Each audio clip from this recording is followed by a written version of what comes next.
Russia అధినేత Vladimir Putin December తొలి వారంలో భారత్లో పర్యటించబోతున్నారు.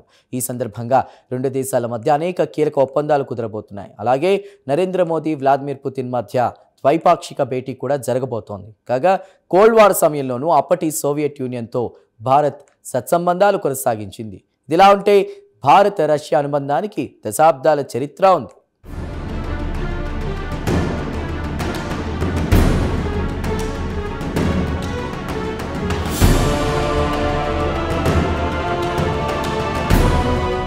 రష్యా అధినేత వ్లాదిమిర్ పుతిన్ దాదాపుగా డిసెంబర్ 4 అలాగే 5 తేదీల్లో భారత్లో పర్యటించబోతున్నారు. కాగా పుతిన్ పర్యటనకు ముందు మాస్కో ఒక కీలక నిర్ణయం తీసుకుంది.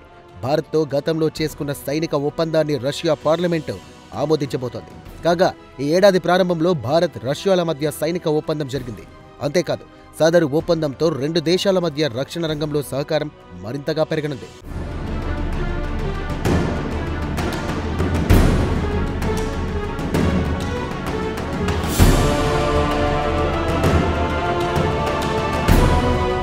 కాగా పుతిన్ పర్యటన సందర్భంగా భారత్, రష్యా మధ్య అనేక కీలక ఒప్పందాలు కుదిరే అవకాశాలున్నాయి. అలాగే ప్రధాని నరేంద్ర మోదీ, రష్యా అధినేత పుతిన్ మధ్య ద్వైపాక్షిక భేటీ కూడా జరగనుంది. వ్లాదిమిర్ పుతిన్ గౌరవార్థం భారత రాష్ట్రపతి ద్రౌపది ముర్ము ప్రత్యేక విందు ఇస్తారు.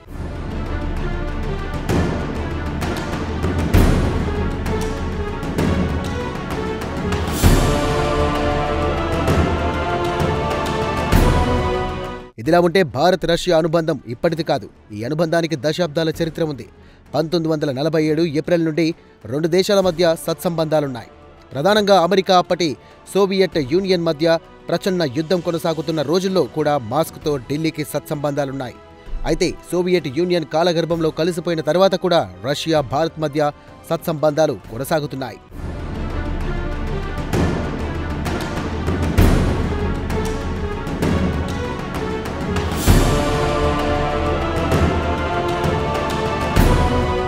ఇదిలా ఉంటే 1955 నాటికి ఢిల్లీ, మాస్కోల మధ్య సన్నిహిత సంబంధాలు మరింత బలపడ్డాయి. అలినోద్యమానికి చెందినటువంటి దేశాలతో సన్నిహిత సంబంధాలు పెంపొందించుకోవడానికి అప్పటి సోవియట్ యూనియన్ కొన్ని ప్రయత్నాలు చేసింది.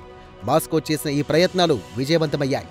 దీని ఫలితంగా ఢిల్లీ, మాస్కో మధ్య ద్వైపాక్షిక సంబంధాలు మరింత బలపడ్డాయి. ఇందులో భాగంగా 1955 జూన్లో అప్పటి భారత ప్రధాని పండిట్ జవహర్ లాల్ నెహ్రూ అలనాటి సోవియట్ యూనియన్లో పర్యటించారు. దీనికి కొనసాగింపుగా 1955 ఏడాది చివరిలో రష్యా నేత నికితా క్రుష్చెవ్ భారతదేశంలో పర్యటించారు. 1962లో భారత్, చైనా మధ్య యుద్ధం జరిగింది. ఈ యుద్ధంలో చైనాకు అప్పటి సోవియట్ యూనియన్ మద్దతు పలుకుతుందని చాలామంది భావించారు. అయితే అందరి అంచనాలను తలకిందులు చేస్తూ మాస్కో తటస్థ వైఖరి అవలంబించింది.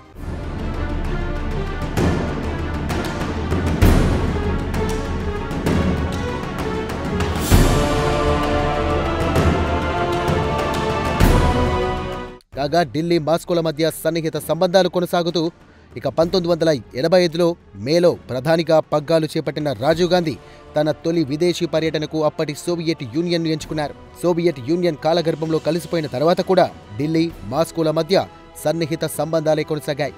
ఈ నేపథ్యంలో భారత్, రష్యాల మధ్య వ్యూహాత్మక భాగస్వామ్యం ప్రారంభమైంది. ఇదిలా ఉంటే 2012లో రష్యా అధినేత వ్లాదిమిర్ పుతిన్ భారత్లో పర్యటించనున్నారు.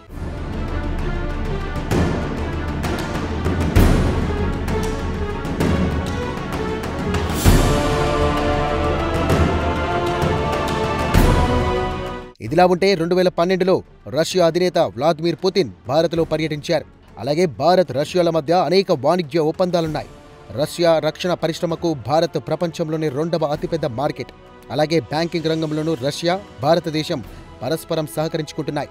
కాగా యుక్రెయిన్పై సైనిక దాడులు ప్రారంభమైన తొలి రోజుల్లో అనేక రాయితీలతో కూడినటువంటి చమురును రష్యా నుండి భారత్ దిగుమతి చేసుకుంది. ఈ సమయంలో భారతదేశానికి 2వ అతిపెద్ద చమురు సరఫరాదారునిగా రష్యా ఎదిగింది.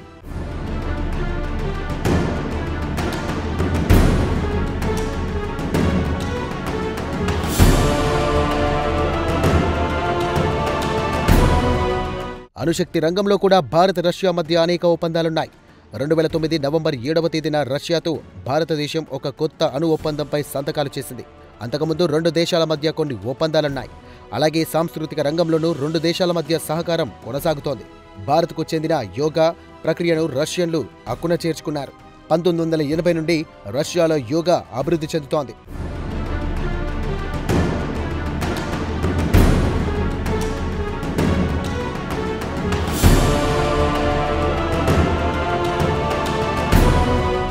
మొత్తం మీద భారత్ రష్యా మధ్య అనేక రంగాల్లో 7 దశాబ్దాల నుంచి సహకారం కొనసాగుతోంది.